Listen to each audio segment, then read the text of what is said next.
بینندهای عزیز، خدا کنه که جور، آرام، خوش و سرحال باشین. امروز ما آمدیم به گریمز بایک هتل که ما میخواهیم یکی از خانمهای بسیار موفق، نازنین و مهربان انترویو کنم. بینندهای عزیز، این بیلدینگ را که پشت سرم است شما میبینین، این به نام گریمز بایک است و این را در سال 1870 خریده. بعد از یک اریستوکرات به اریستوکرات دیگه انتقال یافت. حالا به هتل تبدیل شده و در اینجا چای همچنان صرف میکنن، چای آفتنونه که ما باز پسان میبینیم. خدا کنه که پروگرام امروز خوشتان بیایه. اگر پیشنهاد دارین، انتقاد دارین، سر پروگرام های هزار دفعه بر ما بگزاریم، ما کوشش میکنیم پروگرام ها رو بدلتان جور کنیم و یادتان نره که چنل ما رو سابسکرایب کنین. سلام بینندهای عزیز، خدا کنه که خوش آرام جور باشین. امروز ما در گریمز بایک آمدیم و میخواهیم که صدف جان سلطانی را انترویو کنم. سوالایی که من صدف جان میکنم فکر میکنم قبلا کسی ازشان نکرده و مدقا جای خوشی است که و انویتیشن ما را، دعوت ما را پذیرفتن.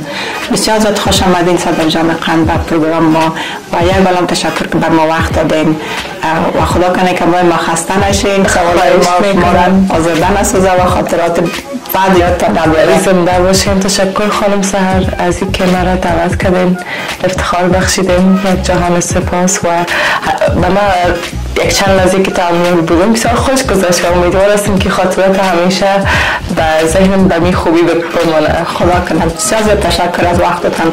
ما دیگه خواستیم که آفتنون چی رو آماده بسازیم که یک کمک، یک رنگ دیگه بتیم به خود از یک بان انترویو خوش زیاد دیگه پیشروی تا رست بگیریم جالو کنیم شاید بطن پرتن. میفهمم که بعضی شاید به دایتون باشیم کریما رو نخوریم، برعکس دیگه چیزای هلتی رو بخوریم، همین چیزایی که مضر هست حتما. همیشه متوازی چیزایی که ما بگیم که نخوریم مونمون باز میکنیم که بخوریم. مقصد شروع کنیم ایدن فکر میکنم که غلط ماندن باید این ساندویچ به پایین میبود و صورتش. خب ما یک چند سوال دارم از پیش شما. ما میفهمم که بسیار زیاد انترویو میشن، سوالای که از پیش شما کردم نشنیدیم، ولی بینندهای ما شاید یک 60% شما را بشناسه و در اونجا مردم خود باشه که شما را نشناسن. اینا یک کمک که به می اودینس ما خود معرفی کنین، یک کمک که در باره خود بگویم. من میفهمم که بسیار زیاد دستاورد دارید به زندگیتان و افتخارید زنای افغانستان و یک رول مدل بسیار مثبت پر جوانای جامعه هستین. ما خود میشناسمتانه. اینا خوب است که برای اودینس ما یک کمک که در باره شما لطف کردین.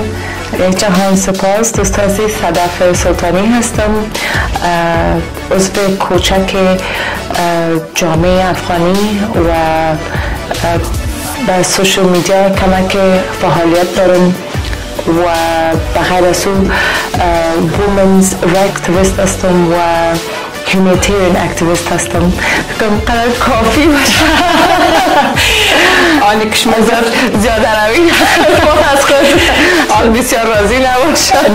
نه خواهش میکنم. شما دیزرف میکنین تمام این تعریف و همه چیزهایی که شما گفتین کلش دیزرف میکنین. شما بسیار لطف دارید و جای افتخار است بر ما که شما و خانم در پالی خود دارید و بر ما رویه میته و ما همچنان انرژی میته.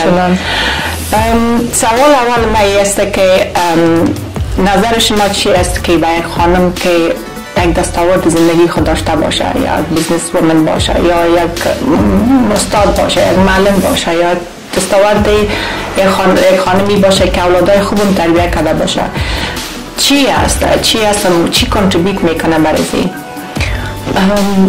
بیشتر از همه به جامعه فعلی ما، به جامعه فعلی افغانی ما، خانم ها که به نظر من چیزی که نیاز دارن که بتونن به این آرزوهای خود برسن او است که به خود اعتبار داشته باشن، یعنی سر خود حساب کنن و چی فاینانشلی بگویم چی ایموشنال بگویم، یعنی باید سر خود حاکم و اعتبار داشته باشن که اونا هر آن چیزی را که آرزو کنن، هر آن چیزی را که بخواین یعنی امکان داره و یعنی فکر نکنم که ما خدای نخواسته کدام کمبودی داریم یا ما نمیتونیم، ما توانایی هایی را که آقایان به جامعه ما دارن ما نداریم. این صرف یک ذهنیت است به نظر من، صرف یک دیدگاه است که فکر میکنن، یعنی کم احساس میکنن که من چون طفل دارم نمیتونم که به آرزوهای خود برسم، به کار خود برسم.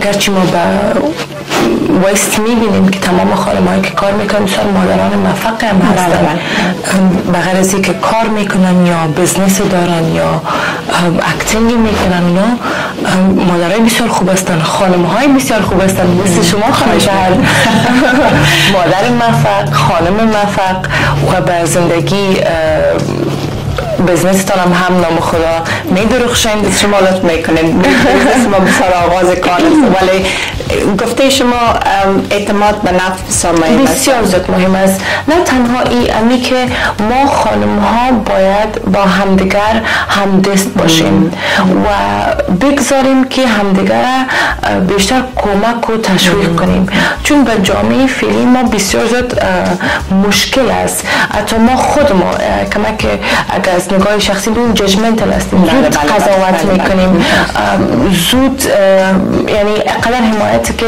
به آقایان میکنیم، چی هنرمند باشه، چی مدل باشه، چی مثلا در رسانه ها یک خبرنگار باشه.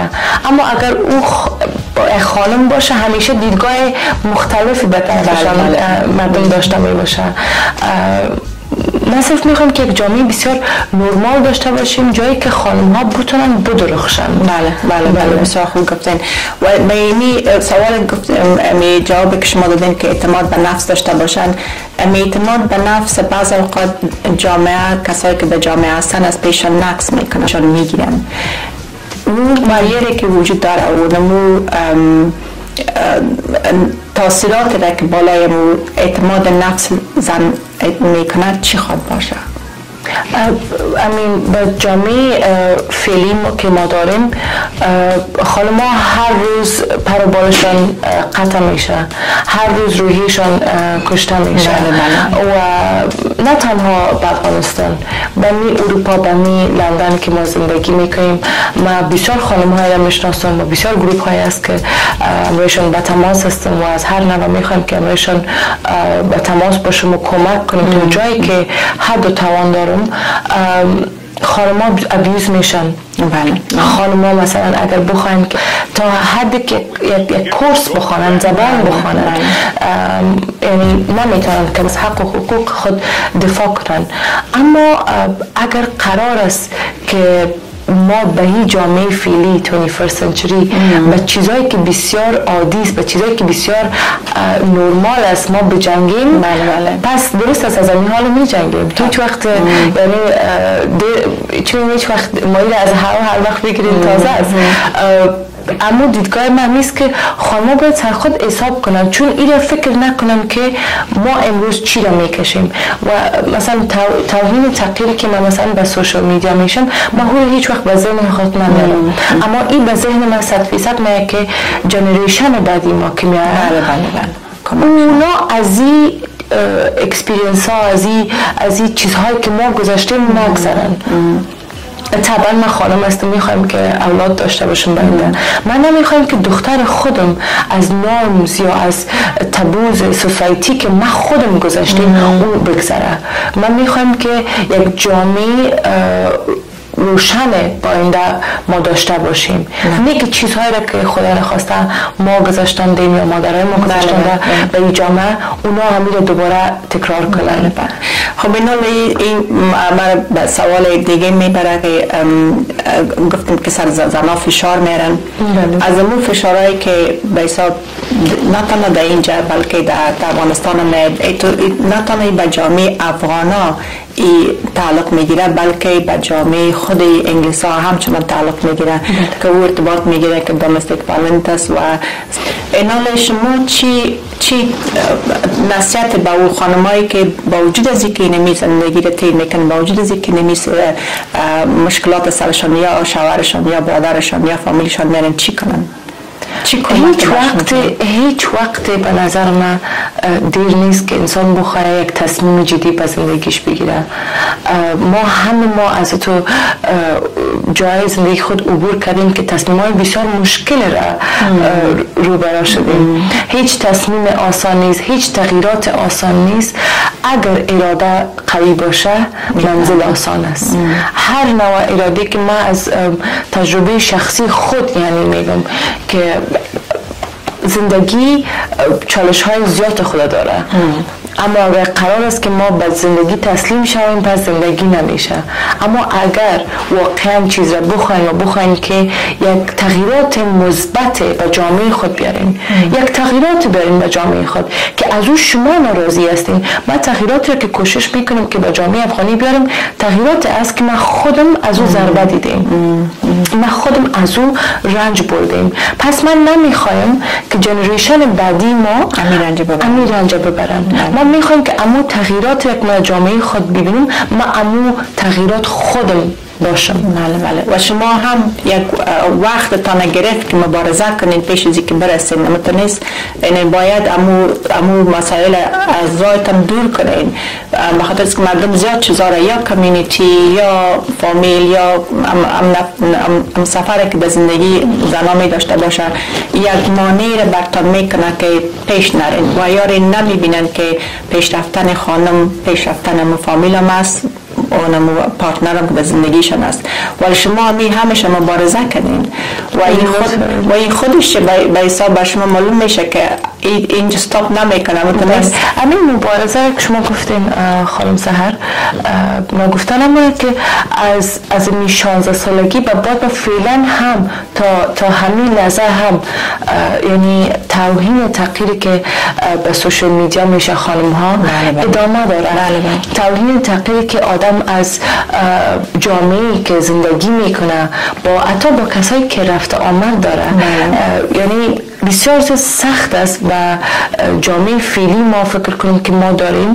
آن خوششکر یک کمک تغییرات مثبت آمده، یعنی بسیار سخت است که خانم ببینن که او یک رابط ثابت داره، یک زندگی شخصی ثابت داره، ازدواج شدگی است و هم به سوشال میدیا است. ما همین جنجال یا همین مشکل در کدام میتونم که خانم میتونه به سوشال میدیا ظاهر شود، یا خانم میتونه که اگر دوست داشته باشه عکس خود برای صفحه خود بگذاره و او هیچ ربطی به زندگی خصوصیش نداره.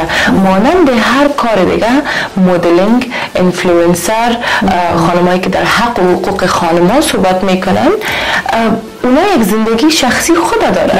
این یک کار مثل همگی مثلا صبحی بلند میشن میرن به سر کار خود و شام دوباره خانه میان و مثلا با مدلا هم امی کار است. من میخوام که این بسیار نورمالایز شد، بسیار یک نرم بزرگ شده ای که کسی که با سوشال میدیا باشه و خودم بسیار یک زندگی لگژریوس و بسیار میستریوس می‌داشته باشه و behind the scenes چی میباشه. And they are available.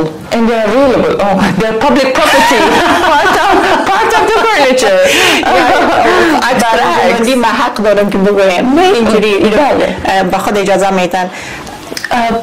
با کمیونیتی افغان‌ها به لندن یعنی نگفتن من سالهای اول که کار میکردم کار اقدر مشکل نبود، اقدر وزن کار یعنی گرنگ نبود، اقدر که نیش مردم گرنگ بود. کار کمتر یک قطع عکس اگر منداختی یک دانه کامنت نگاتیو میگیرد. از او خاطر این کارا رو بسیار محدود ساخت و من میخوام که چیز یادآور شم که ما منعکس خانم‌های از این جامعه ما باید به همدیگر شانه باشیم، شانه به شانه استاد شویم و همدیگر را کمک کنیم، از همدیگر حمایت کنیم، چون این جامعه که فعلا ما داریم اگر یک اپورتونیتی به خانم پیدا میشه یا یک کار یک چیز مختلف میکنه، هزار پیش از این که دیگرها توهین کنن، از دیگر جامعه توهین کنن یا از دیگر بک‌گراند ها توهین کنن، اول خانم خود ما را سرکوب میکنن. او تایی اگر بگوین که والا یا خلط کمک واز بود یا دامنت کوتاه بود، ما باید امی ججمنتل ساید که داریم مقابل کسایی که به رسانه ها کار میکنن این باید تغییر کنن. ما هم یک زندگی بسیار نرمال، یک خانواده داریم، دوست داریم، شاید همسر آینده ما کدام جای امیدم میبینه این باید بسیار نرمالایز کنن که همگی کسایی که به سوشال میدیا کار میکنن اینا کدام کریزی بله یا چیز بسیار هیاهویی در مغز از اینا نیست. ما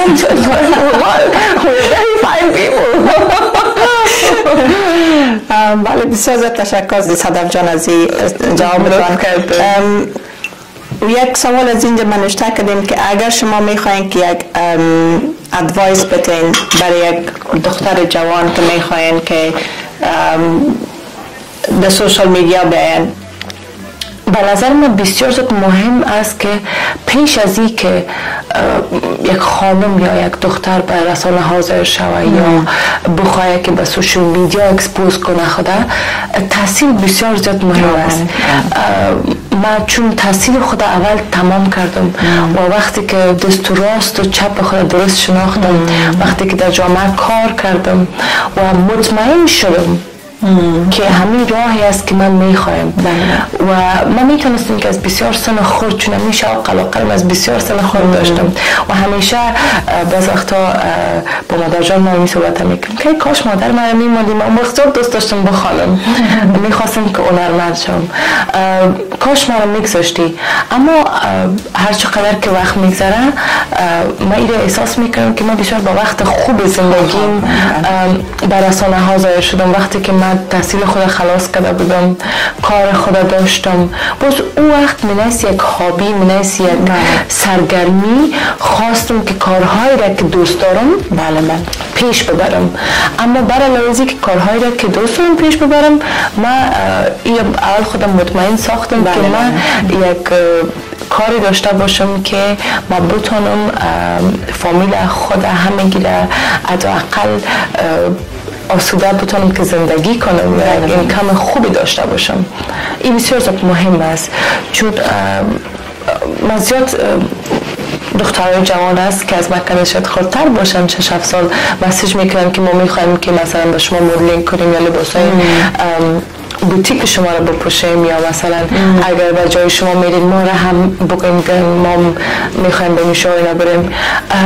اما این بسیار زیاد مهم است پیش از این که خود اکسپوز کنن بفهمن که آیا میفهمن که با چی میجنگن، بله بسیار آیا این قدرت و توانایی رو دارن که از خودگذری کنن مقابل مردم.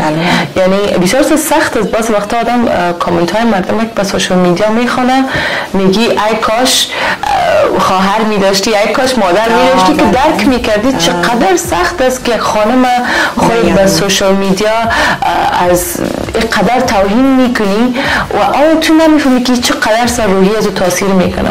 والا با فکر میکنم قصدن میکنه که روی تاثیر کنه دیگه کسی بلند سابق یک کمک تاثیر میکرد، آلی که میبینم میگم والا خوب یا بد حداقل قدر مهم هستم یا این کامنت میدین لطف میکنین. بسیار زیاد تشکر.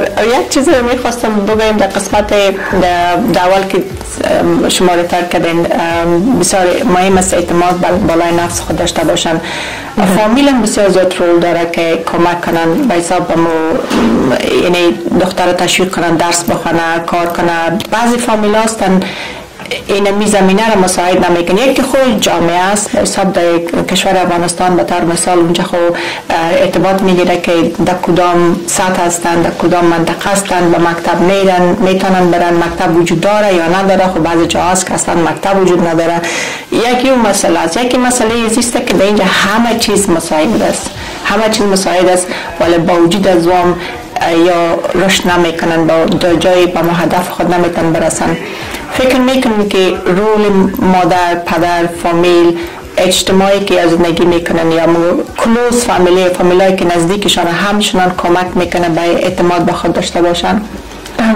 دقیقاً و ما گفتنمونه که فامیل ها رول بسیار بزرگی را پلی میکنن در رول به زندگی اولادایشان، اما این هم بسیار زیاد مهم است که یادآوری کنم ما بسیار اگزامپل های خوب به سالهای گذشته به میدیا نداشتیم، اما تازه در چند سال ما بسیار مثلا خانم‌های قوی و جامعه خود داریم که یک سمبل یا یک نمایندگی از خانم‌های قوی میکنه و دیدگاه مردم کم کم و آهسته آهسته تغییر داده می‌بینه که اگر اولاد شما دوست داره به رسانه ها ظاهر شوه یا باشه یا کار کنه، مدل شوه، هنرمند شوه، رسام شوه، خطاط شوه، اونا رو کمک تغییر داده است، چون اونا میبینن که این یک چیز منفی نیست دیگه باید حق و حقوقشون داده شد تا هر خانم بتونه که کسی باشه که خودش دوست داره که باشه، خودش باشه. به نظر من خانم ها بسیار زیبا معلوم میشن وقتی که خودشان میباشن، وقتی که میتونن امو راحتی احساس کنن که من چیزی که دوست دارم امو کارم میکنم و او یک لذت خاص داره که نیازی نیست که کدام پرده باشه. و این بسیار زیاد مهم است و من به می کوشش هستم که حداقل اگر 100% نه 20% از این جامعه باشم که بتونم مردم بگم که ببینین مثلا من به جامعه سوشال میدیا و اینا ظاهر میشم، اما برای از این من کار خودم هم دارم، فامیل خودم هم دارم و من نهایتا یک انسان فامیل دوست هستم. من با فامیل زندگی میکنم، بله، هفته 7 روز بله، و نام خدا یک فامیل بسیار کلان داریم که ماما از پاپا از این بیبیز زیاد نیستیم، یک 45 نفر هستیم بس برای لندن ما که جای بریم خانه مردم خراب میشه ولی خوبه جای خوشبختی است.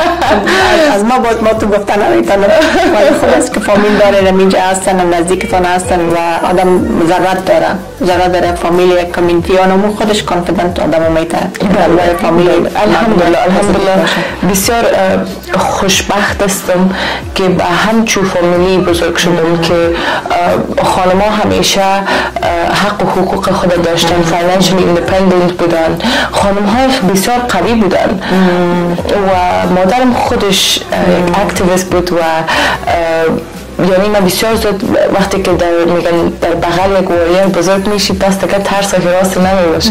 بسیار زود واقعا خوشبخت هستم و واقعا آرزو میکنم که خداوند همه جامعه افغانی را انشاءالله به طرف روشنی ببره و مردم کمک زیادتر سطح درکشان بیشتر شود که بگذارن خانم ها رشد کنن به کمیونیتی. دوستان عزیز، من یک چند سوال انگلیسی از پیش صدف جان مقبول میکنم.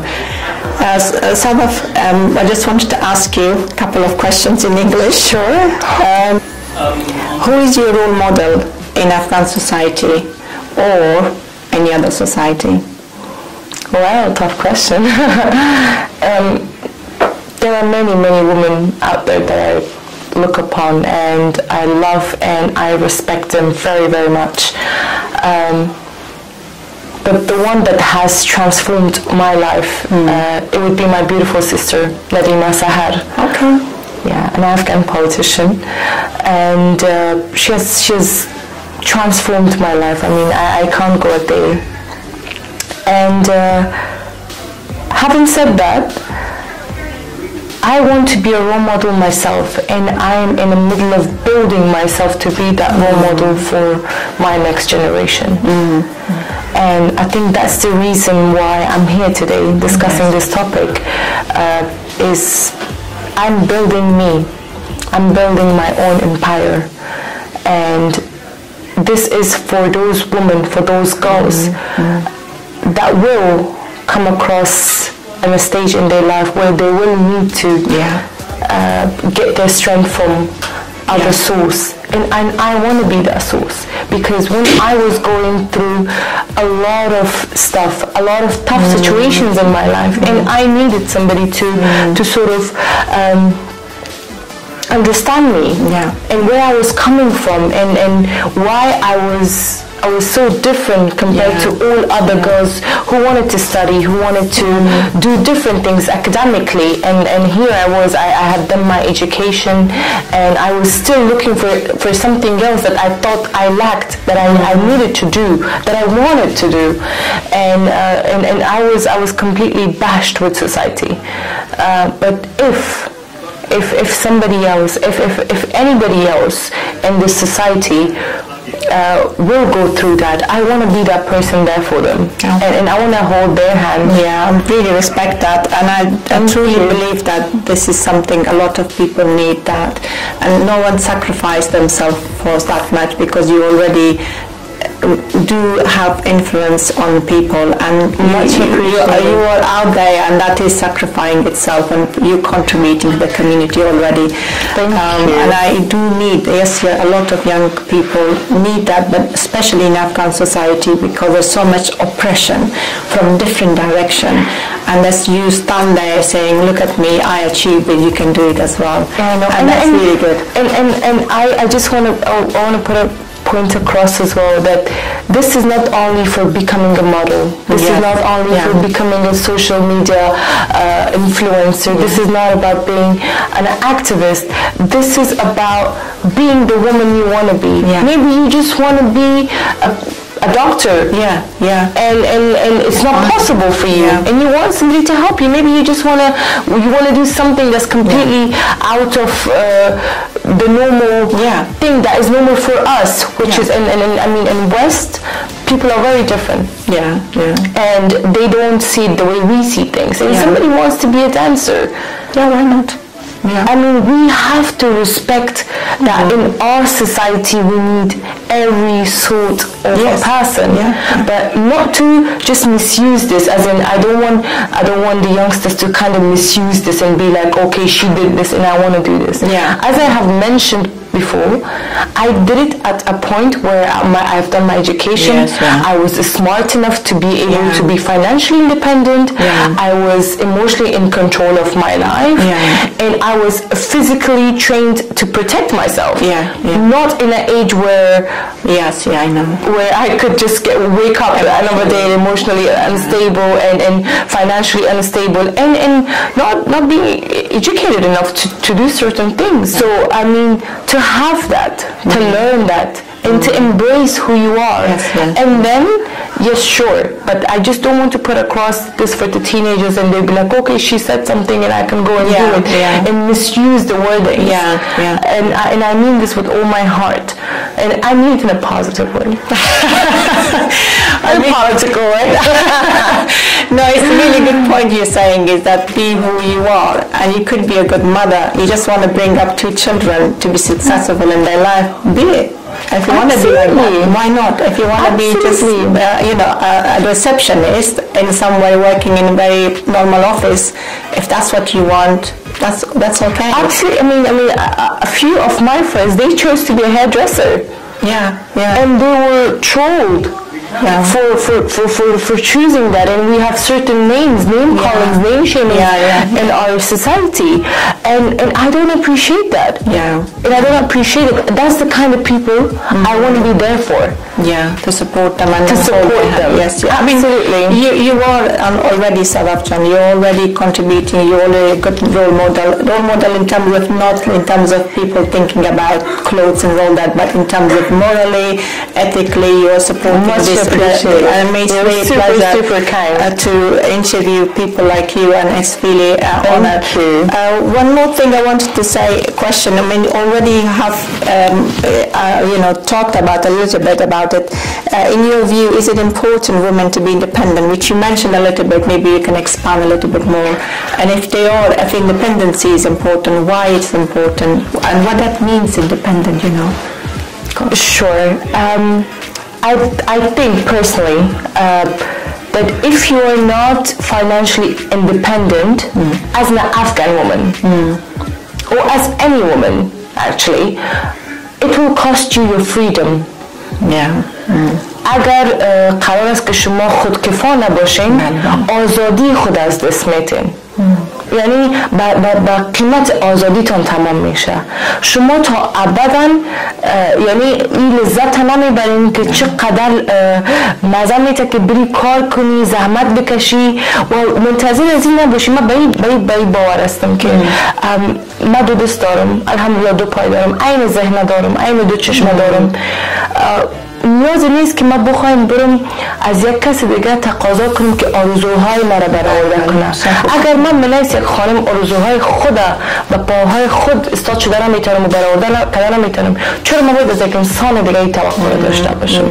و این به نظر من بسیار یک نوع کلان است به سوسایتی ما که همیشه خانم ها بالای آقایان دیپند کردن. بله. و I don't think it's right. Yeah. And no matter who you are, no matter where you come from, no matter how much wealth your mother has or your husband has or you have inherited, you need to create your own identity. You need to have your financial independency. Otherwise, you'll be always a burden to somebody else. Absolutely. I mean, you see, even we have this in our own society. When the mother gets old, she feels like a burden to the family because she's no longer sort of, supplying. She's no longer providing. So she feels like she's not important anymore, and she feels like she's burdened. And you don't want to do that to yourself at any age. I mean, not only the elderly. At any age, you don't want to be a burden, and it will cost you your freedom if you think in the long run. And you will never be stabilized, I guess, and never be happy. I mean, if there's no freedom. Yes, because you are expecting other people to fulfill your own dreams. Absolutely. And that dream might not be the same. Absolutely. If you think about buying a house and somebody wants to, buy a shop, it doesn't sync properly. So, and that's what the conflicts start. That's what affects the divorce, that affects the relationship, it affects everything, isn't it? Absolutely. I mean, no one's going to do it for you. No one's going to fulfill your dreams. No one's going to wake up. No one's going to hustle for you. And no one will ever tell you, what are you doing? They're just watching. I hardly remember anybody asking me during my downtime, are you okay? Yeah, true. What are you going through? Yeah. And it's you who is going to suffer. So it's you who is going to enjoy the outcome as well.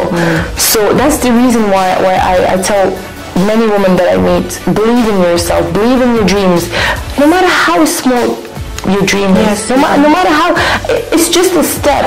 I mean, one of the ladies I recently had met in one of the gatherings, she said, my wish is to go gym. I said, you want to go gym? And it's so tough for you to go to the gym. I was like, you want it? You don't have to go to the gym. Bring the gym at home.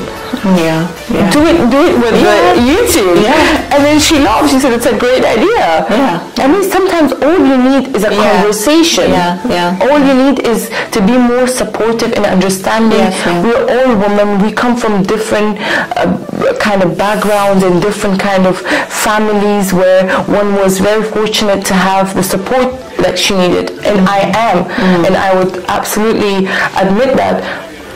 But there are women that I have met and that they are in social media, but they never have the support of their family. And I know that to the extent it can be damaging. So I think, very important. Thank you for that. People doesn't understand the name of the meaning of independence. So you could be with a relationship, you could be with your family, but you still can achieve what you want to achieve. Absolutely, absolutely. I mean, it doesn't matter in what stage of your life you are in. If you're not financially independent, if you don't believe in yourself, and if you don't take a step, no one will, and you'll be forever stuck in that position. I think I've had the toughest times of my life, but you know what? You managed that. You manage. You have to push yourself. Nobody pushed me. That's true. Nobody asked me, you know what? Let's go. You can do this. But بسیار زیاد تشکر صدف جان نازنین از وقتتون، بسیار زیاد تشکر. در آخر اگر یک پیام داشته باشین به بینندهای ما میخواین که افغانای ما و مسافرین ما یا کسایی که در افغانستان هستن چی هستن؟ به خانم‌هایی که در افغانستان هستن تنها نیستیم و هیچ وقت هم تنها نمیمانیم و هیچ وقت نگذارین که حق و حقوقتان پایمال شود. با دیگر دوستایی که با اروپا و امریکا و استرالیا هستن همیشه مهربان باشین لطفاً و با خانم ها بیشتر مهربان باشین. بسیار زیاد تشکر صدف جان. یک جهان سپاس. تشکر. خداحافظ بینندهای عزیز. خدا کنه که پروگرام خوشتان بیاد. خدا کنه که ما رو تعقیب کنین در پروگرام های دیگه ما. اگر سابسکرایب تا حال نکردین پلیز سابسکرایب کنین. وقتتان نمیگیرم. فعلا خداحافظ. با امید کامنت هایتان، لایک هایتان. روزتان خوش، شبتان خوش. خداحافظ فعلا.